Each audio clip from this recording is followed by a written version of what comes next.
Estamos construindo a nossa casa, o Caê Estúdio Criativo, onde a gente vai construir o nosso barco bem ali. Só que nesse processo a gente cometeu alguns erros que você não precisa cometer. É por isso que hoje a gente vai listar os 10 piores erros que a gente cometeu na construção do nosso estúdio. Número 1. Não se atentar para o tipo de cimento.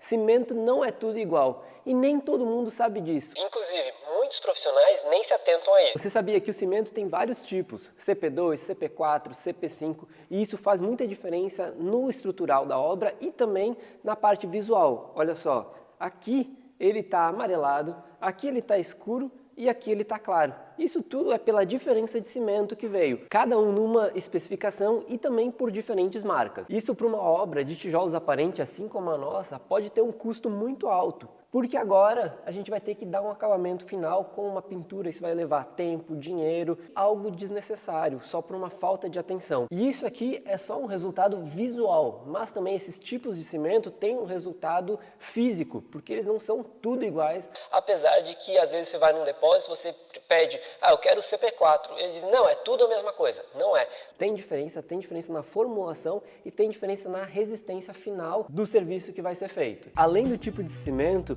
uma dica bônus é ter certeza que estão utilizando na obra um vibrador durante a concretagem, principalmente de vigas, de pisos, porque ele é muito simples de ser utilizado, o custo é muito barato e fácil de você ter um acabamento muito superior na sua obra. Esse vibrador, ele tira qualquer tipo de ar, de bolha, durante a concretagem. Olha só, assim como não foi utilizado aqui, porque a gente não sabia de todos esses detalhes, olha aqui, ó, ficou alguns pontos onde criou bolha. Se tivesse sido utilizado um vibrador aqui, não tinha ficado nada disso. E isso tem um efeito estético final, mas principalmente um efeito estrutural, porque quanto mais ar nesse concreto, mais frágil fica a estrutura. 2. O fechamento do nosso terreno. Uma das primeiras coisas que a gente fez aqui no terreno foi construir uma cerca e deu um trabalhão, a gente fez nós mesmos, foi a primeira cerca que a gente construiu, mas o resultado foi decepcionante. Primeiro, porque ela requer muita manutenção. Segundo, porque mesmo com a cerca, os animais conseguiam entrar aqui dentro. Então a gente tinha vaca, tinha ovelha, cabra, cachorro que não era nosso. Todos os animais entravam aqui dentro, comiam as nossas plantinhas. O outro problema foi a questão da segurança. Pessoas entraram aqui, levaram nossas madeiras, a gente começou a ficar inseguro. E o detalhe é que a gente ainda precisava da nossa privacidade para gravar vídeos como esse daqui. No final das contas, a cerca que era para trazer um resultado mais leve para o nosso ambiente, acabou trazendo mais preocupação, inclusive com a segurança. Falando em segurança, durante a construção da nossa casa, nós fomos hackeados. E, assim como é importante cuidar da nossa segurança física, é muito importante cuidar também da segurança digital. E é por isso que agora a gente está com a Surfshark, que é um VPN. Mas o que é um VPN? É uma rede virtual privada, ou seja, basicamente ela esconde tudo que você faz online. Então é tipo um muro mesmo, que vai proteger de hacker, golpes. Isso, mas você sabia que além de reforçar a sua segurança digital, evitando situações como essa, você pode inclusive conseguir passagens aéreas, compras para casa mais baratas. É que tanto sites de passagens como sites de compra online, como a Amazon, a AliExpress, variam os preços de acordo com o local de onde você está acessando. Mas com o muro da Surfshark, você pode mudar o seu endereço de IP e desbloquear preços de passagens e compras mais baratas. Tá duvidando? Então se liga que você pode testar por 30 dias e se não gostar, recebe seu dinheiro de volta. Aí fica irresistível, né? E tem também o Surfshark One, um serviço que possui antivírus e monitoramento de dados pessoais, com alertas caso você fique exposto a vazamentos das suas informações pessoais. Por isso que a gente já está protegido com o Surfshark e a gente recomenda que você se proteja também. E para isso nós temos o código de desconto MotionMe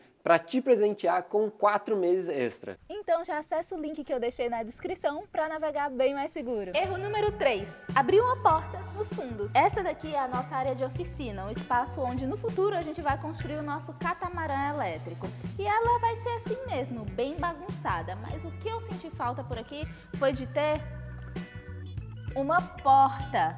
Essa porta seria uma passagem muito útil para o nosso dia a dia, tanto para uma ventilação correr enquanto a gente está trabalhando por aqui, como também para facilitar o nosso acesso para os fundos. E já que essa daqui vai ser a área que tem o trabalho mais pesado, também é onde faz mais sujeira e tem o material mais sujo. Para sair com esse material, a gente tem que sair pela porta da frente, então imagina a bagunça que não faz, para dar a volta e vir aqui para trás, onde a gente vai ter um tanquinho e a gente pode lavar tudo isso. Se tivesse uma porta por aqui, a gente poderia já fazer esse trajeto direto e inclusive facilitaria para limpar essa área. Mas agora que a gente já está com a estrutura toda pronta, a gente não pode abrir uma porta aqui, porque inclusive passa viga, passa toda a parte estrutural da nossa parede bem aqui nessa área. Então não tem como abrir uma porta, isso teria que ter sido resolvido lá no projeto. Mas isso não vale só porque aqui é uma oficina não. Se você tem uma casa, pense também na porta dos fundos, porque também vai facilitar para a sua área ali de lavanderia, para toda a parte de serviço da sua casa. Número 4. Colocar as esquadrias antes de fazer a pintura na casa. E nesse quesito aqui nós cometemos 2 erros. Tanto instalamos antes de pintar a casa, mas também como foi antes de fazer o piso. E mesmo protegendo, mesmo tomando cuidado, quando foi feito o piso de concreto polido, acabou respingando aqui nas nossas esquadrias. E olha só o estado em que está a nossa porta principal de entrada na casa. O lado bom é que, como as nossas esquadrias são de alumínio e de vidro, é fácil de tirar essa pintura ou até o concreto que respingou nela. Só vai dar um bom trabalho. Se a nossa porta não fosse assim, se fosse de madeira ou então um alumínio pintado, podia dar bem mais trabalho e realmente danificar a porta a um ponto que não pudesse ser recuperado depois. E como a gente ainda está em obra, é por isso que a gente não fez a limpeza. Como ainda tem algumas outras coisas para fazer no meio do caminho, vamos deixar lá para o final para fazer uma limpeza só. 5. Não saber os limites da nossa mão de obra. Assim como eu já falei que a gente fez a nossa cerca, que ela deu um trabalhão e no final não valeu a pena, tiveram outras coisas aqui na nossa obra que a gente fez e que a gente descobriu que foi uma grande perda de tempo. E esse daqui é um deles, o nosso poço. A gente teve que aprender que não vale a pena a gente se esforçar muito para uma coisa que envolve um trabalho muito pesado e que a gente não sabe fazer. Quando na verdade pessoas que têm a experiência conseguem fazer em 1 ou 2 dias e isso economiza muito tempo, dinheiro e dor de cabeça também. E o poço é um ótimo exemplo disso porque aqui na região muita gente tem esse tipo de poço e já tem pessoas que estão acostumadas a fazer em diferentes partes da cidade. Mas quando a gente comprou o terreno, Michel e eu queríamos fazer tudo sozinho e a gente levou isso a sério demais.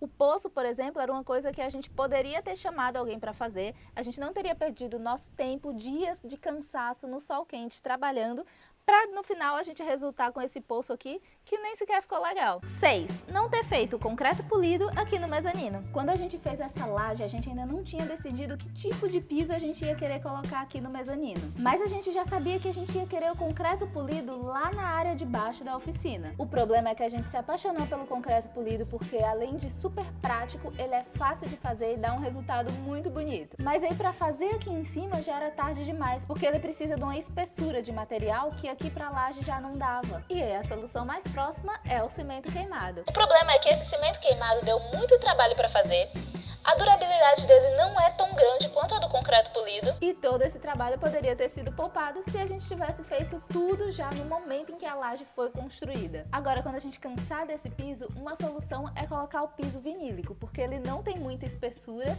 e também fica leve e dá uma renovada no ambiente. Mas já fazer o concreto polido não é mais uma opção. Número 7. Fazer os tijolinhos ecológicos na época de chuva. Aqui no Ceará tem a época de chuva e a época de vento. Na época de chuva, tudo fica mais complicado. Demorou muito, mas muito mais tempo no momento onde a gente começou a produzir os tijolos, quando começou a chover. Mesmo a gente tendo feito um ambiente um pouco melhor, com um telhado e tudo mais, mas a areia que ficava do lado de fora, ou a areia que a gente encomendava, tinha vezes que vinha molhada, tinha vezes que vinha seca. Isso atrapalhou muito o processo, demorou demais. A quantidade que a gente demorou para produzir em 1 mês, levou mais de 3 meses, só por causa desse momento de chuva. Então faz muita diferença você realmente ver o ambiente onde você está e tentar organizar o seu plano, organizar o seu trabalho para o melhor momento. E isso não vale apenas para os tijolos ecológicos, mas com qualquer tipo de material que você esteja usando na sua obra. Com certeza, quando você vai fazer uma construção, o cimento ele vai ter uma diferença se ele ficar mais molhado ou mais seco, a areia vai afetar, então realmente tem que levar muito isso em consideração. Inclusive a motivação dos funcionários. Ninguém quer trabalhar na chuva. Número 8. Não ter feito o nosso telhado utilizando as telhas sanduíche. Tá certo que provavelmente se a gente estivesse fazendo tudo de novo, nas mesmas situações, a gente cometeria esse erro de novo, por questões de custo, porque a telha sanduíche é muito mais cara. Eu acho que chega a ser 4 vezes mais cara do que essa aqui, a telha trapezoidal que a gente utilizou. Mas pensando a longo prazo e também, principalmente, por questões de barulho. Quando chove, essa telha aqui faz muito barulho. Às vezes mal e mal tá chovendo e você já ouve os barulhinhos da chuva, do pingo d'água caindo aqui. Já a telha sanduíche, ela já fica muito, mas muito mais estanque ao barulho de qualquer coisa que caia na telha. Outro benefício muito bom da telha sanduíche é com relação à temperatura. A telha sanduíche, ela é um sanduíche mesmo de materiais. Tem uma camada externa dessa telha que a gente está utilizando, no meio tem um poliuretano expandido ou PIR, depende do material que você escolhe, e por último tem uma outra camada de acabamento.